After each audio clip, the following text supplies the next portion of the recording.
Il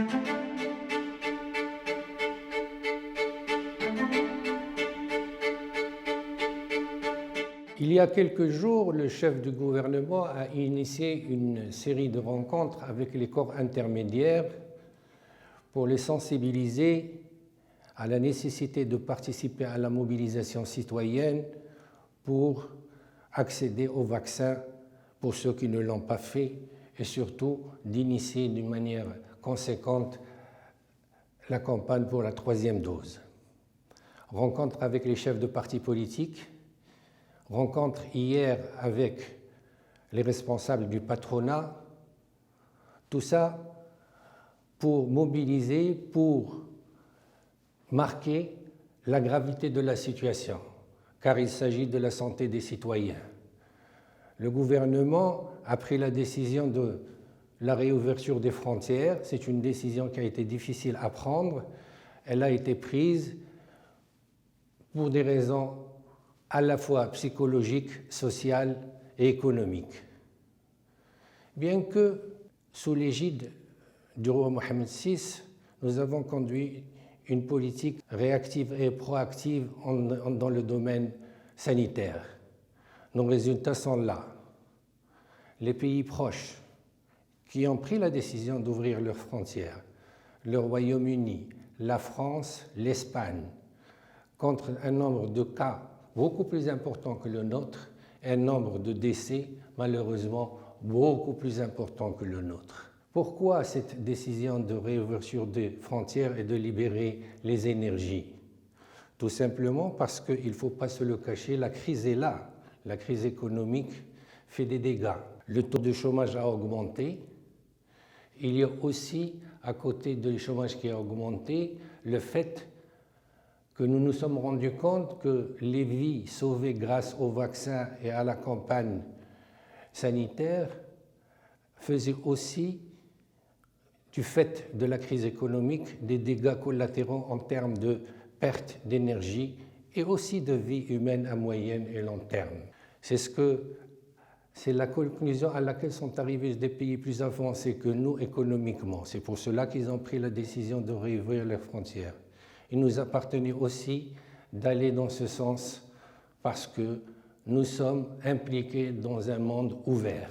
C'est ce qui a été rappelé hier au chef du gouvernement par le patronat, qui, tout en reconnaissant les efforts fournis par l'actuel gouvernement en termes de relance économique, mobilisation de 240 milliards de dirhams d'investissement public, libération de 13 milliards de dirhams de crédit TVA, 2 milliards de dirhams comme programme d'appui au secteur sinistré, lancement de vastes chantiers d'emploi, tout ça participe à un programme de relance pour des secteurs qui sont très touchés, notamment le tourisme, le transport, l'événementiel, le culturel, mais d'autres secteurs qui connaissent un problème d'approvisionnement ou un problème d'inflation de leurs importations.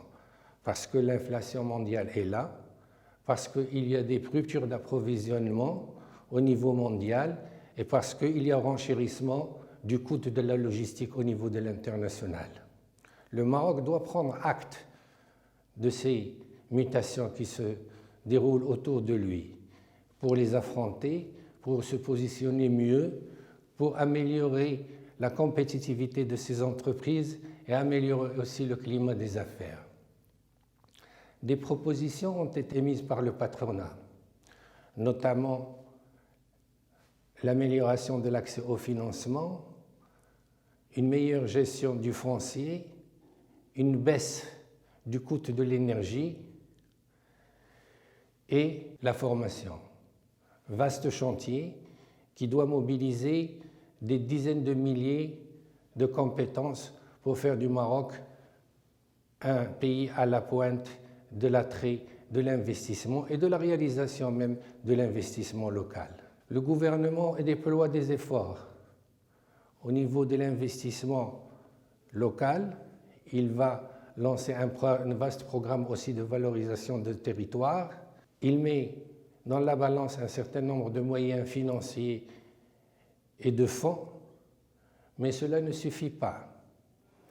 Il faut qu'on puisse aller vers une mobilisation collective du secteur public, privé, pour que nous puissions à la fois réussir le pari de la vigilance sanitaire et le pari de la relance économique. La préservation de l'existant ne suffit pas aujourd'hui. Il faut aller au-delà et mobiliser d'autres moyens, avoir d'autres ambitions pour le Maroc.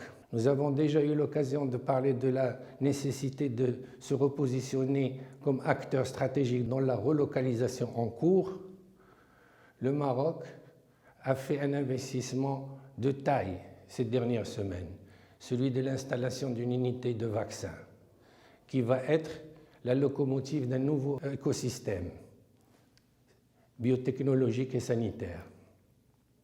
Il nous appartient, à travers l'action de l'État, la mobilisation du secteur privé, d'aller chercher d'autres locomotives, créer de nouveaux écosystèmes dans l'électronique, dans la santé, dans les semi-conducteurs qui nous ont fait souffrir puisqu'ils ont ralenti la production de notre industrie automobile. Il appartient aussi au gouvernement de mettre aussi en veille un certain nombre de moyens dont il dispose. Nous disposons d'une administration du territoire très compétente. Elle peut être mise, elle l'a été déjà, elle a démontré ses compétences, elle peut être toujours mise à contribution pour améliorer le taux de vaccination. Je parle du ministère de l'Intérieur, des agents d'autorité. Nous avons les moyens administratifs pour aller de l'avant, pour mobiliser le citoyen pour qu'il puisse participer à l'effort de préservation de notre santé collective. Mais au-delà de tout ça, il faut aussi être ambitieux, avoir la capacité de mener un effort pour préserver l'acquis et voir au-delà, attirer de nouveaux investissements. L'insistance sur cette dimension n'est pas fortuite.